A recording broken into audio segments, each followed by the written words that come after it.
গরুর গোস্ত এক সময় ছিল নিছক আহার, এক টুকরো জীবনের রসদ। হাজার বছর ধরে মানুষ তার প্রাপ্য আহার ভাগ করেছে ধর্মের নাম নয়, ক্ষুধার অধিকারেই তা ছিল বৈধ, প্রাচীন এবং স্বাভাবিক। হঠাৎ 19 শতকের শেষ প্রান্ত জাতকে জাতির বিপরীত দাঁড় করিয়ে দিল। গরু হয়ে গেল বিভেদের প্রতীক, ভক্তি আর বিদ্বেষের সীমারেখা। মানুষ ভুলে গেল মানবতা, এক টুকরো গোস্তের দায়ে ঝরল মানুষের রক্ত। গ্রামে গ্রামে ছড়িয়ে পড়ল হাহাকার। যেখানে এক সময় উৎসব ছিল কোরবানির, সেখানে শোকের আগুনে পড়ল অসংখ্য ঘর, অসংখ্য জীবন। মায়ের বুকের দুধ শুকিয়ে গেল, শিশুর চোখে ভয়, অন্ধকার। গোমাতার নামে রচিত হল হিংসা, যা কাদায় প্রশ্ন তোলে, মানুষের প্রাণ কি তাহলে গোমাতার চেয়ে তুচ্ছ? ধর্ম যদি মানুষকে হত্যা শেখায়, তবে সে ধর্ম কার? বেদনার এই ইতিহাস আমাদের শেখায় অন্যের বিশ্বাস নয়, মানুষের জীবনই সব থেকে পবিত্র এবং বড় ধর্ম। 1882 সাল পাঞ্জাবের গোরক্ষপুরে গোরক্ষা সমিতি গঠিত হয় প্রথম দয়ানন্দ সরস্বতীর নেতৃত্বে। পরবর্তীতে তার অনুসারী লালা লাজপত, মহাশয় রাজপাল প্রমুখ হিন্দু রাজনীতিকরা এ আন্দোলনে যুক্ত হয়। বিশেষ করে 1893 সালে উগ্র হিন্দুবাদীরা উত্তরপ্রদেশের আলিগড়, মাথুরা, মধ্যপ্রদেশের জব্বলপুর, বিহার সহ গোটা বাংলা এবং ভারতে গোরক্ষা আন্দোলনের নামে কুরবানির দিনে সাম্প্রদায়িক সহিংসতা ছড়িয়ে দিল, হিন্দু মুসলিম সম্পর্কের চরম অবনতি। সেই দাঙ্গায় প্রতিবেশী হাজার বছর যাবৎ বসবাসরত দুই সম্প্রদায়ের প্রায় 2000 নিরীহ মানুষ হত্যা হল। ভাগ্য বিলম্বিত, পিছিয়ে পড়া, ক্ষুধা, দারিদ্র, বারবার দুর্ভিক্ষের কবলে পড়ে ধ্বংসস্তূপে পরিণত হওয়া মুসলমান সেদিন নির্বিচারে হত্যা হল। হিন্দু মুসলমান দুই সম্প্রদায়ের সম্পর্কের চরম অবনতি। 3 দিন ধরে চলা এই সহিংসতায় হাজার হাজার নিরীহ মানুষ, বাড়িঘর, দোকানপাট সব ধ্বংসস্তূপে পরিণত হলো।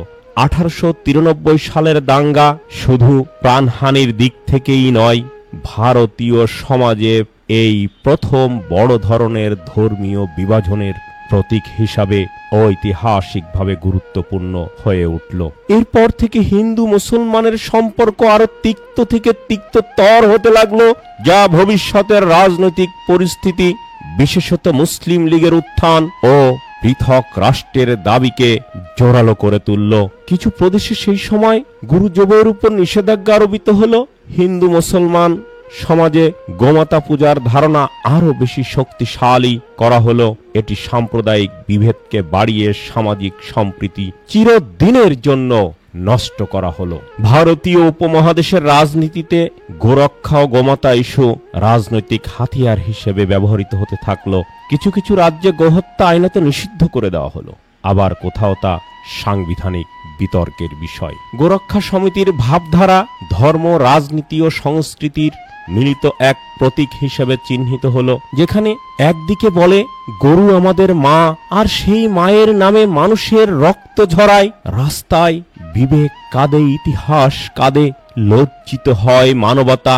একদিকে সেই গোমাতার নামে পূজা, মন্দিরে প্রদীপ জ্বলে, ধূপের ধোঁয়া উড়ে আকাশে, আর অন্যদিকে সেই গরুর মাংস বন্দরে কন্টেনারে ভরে পাঠানো হয় পৃথিবীর বিভিন্ন দেশে। বিলিয়ন বিলিয়ন ডলার রপ্তানি করে আজকের ভারত গরুর গোস্ত বিক্রি করে। গোমাতাকে টুকরো টুকরো করে সারা পৃথিবীর মুসলমানের জন্য পাঠিয়ে দেওয়া হয়, কেননা সেই মুসলমান অর্থে বিত্তে পয়সা কড়িতে উন্নত, আর নিজের দেশের দরিদ্র অসহায় মুসলমানকে হত্যা করা হয় গরু গোস্ত খাওয়ার অপরাধে। আসুন ভারত থেকে বিগত 5 বছরে গরুর গোস্ত রপ্তানির পরিসংখ্যান দেখাই। 2019 সাল 14,94,000 কেজি, যা আমেরিকান $4,360 মিলিয়ন, ভারতীয় $3,15,000 কোটি রুপি। 2020 সাল 12,84,000 কেজি, $3,755 মার্কিন। যা ভারতীয় 2,70,000 কোটি ভারতীয় রূপ। 2021 সাল 13,97,000 কেজি, যা 3,900 মার্কিন মিলিয়ন ডলার বা ভারতীয় 2,85,000 কোটি ভারতীয় রুপি। 2022 সাল 14,82,000 কেজি, 2,859 মিলিয়ন মার্কিন ডলার বা 2,10,000 কোটি ভারতীয় রুপি। লক্ষ লক্ষ কোটি রুপি গরুর গোশত বিক্রি করে ভারত বৈদেশিক মুদ্রা অর্জন করে। ভারত থেকে প্রধানত ভিয়েতনাম, মালয়েশিয়া, মিশর, ইন্দোনেশিয়া, ইরাক, সৌদি আরব, সংযুক্ত আরব আমিরাত, ফিলিপাইন অসংখ্য দেশে গরুর গোশত রপ্তানি হয়। কিন্তু প্রতিবেশী মুসলমান তার ধর্মের বিধান মেনে যখন কুরবানি করে, তখনই ছুটে আসে একদল উন্মত্ত জনতা, হাতে লাঠি, তরোয়ারি, ছুরি আর ঘৃণার আগুন চোখে। তারা বলে গরু বাঁচাও, কিন্তু আসলে তারা হত্যা করে মানবতাকে। মৃত্যুর আগে শোনা যায় শুধু চিৎকার, আল্লাহু আকবার, আল্লাহু আকবার, হে আল্লাহ আমাদেরকে বাঁচাও। কেউ কি নেই এই আর্তনাদ শোনার? কেউ কি নেই এই মানবতাকে বাঁচানোর জন্য? ভারতে এভাবে নির্বিচারে প্রতিদিন গরুর গোশত, গরুর চামড়া ইত্যাদির অপরাধে নির্বিচারে মানুষ হত্যা করা হচ্ছে। এটি আজকের প্রতিদিনের খবর। কেউ ট্রেনে মারা যায়, কেউ বাজারে, কেউ নিজের বাড়ির সামনে, কেউ বা নিজের ঘরে ফ্রিজে গোশত আছে। এই অপরাধে তারা হয়তো গরুর চামড়া ব্যবসায়ী, নয়তো কোরবানির নামাজ পড়ে ফিরছিল। তারা ছিল শুধু নিরপরাধ নিরীহ মুসলমান। কিন্তু প্রশ্ন উঠছে, যারা বলে গরু মা, তারা কি সত্যি মাকে রক্ষা করছেন, নাকি সেই নামে নিজের রাজনীতি, নিজের ভোট, ঘৃণা ছড়িয়ে দিয়ে রাজত্ব টিকিয়ে রাখছেন? যেখানে মানুষ খুন হচ্ছে সেখানে ধর্ম নয়, বর্বরতা কথা বলছে, সেখানে রক্ত বইছে, আর কোনো ভগবান আল্লাহ নেই। শুধু হাহাকার, শূন্যতার, মানবতার বিপর্যয়। হে মানবতা, তুমি কোথায়? যে দেশের গরুকে মা বলে, সেই দেশে মায়ের সন্তানকে কেন হত্যা করা হয়? একটি প্রাণের জন্য আরেকটি প্রাণের রক্ত কেন ঢালা? ধর্ম কি তাই শেখায়? দয়া, মায়া, ক্ষমতা, ভালোবাসা, ঘৃণার নামে হত্যা করছে তারা। আজ প্রয়োজন প্রতিরোধ নয়, প্রয়োজন শিক্ষার জাগরণ, প্রয়োজন আলোর জাগরণ, যাতে গরুর নাম আর রাজনীতির হাতিয়ার না হয়ে ওঠে, যাতে ধর্ম আর বিভাজনের অস্ত্র না হয়, যাতে মানুষ মানুষকে ভালোবাসে।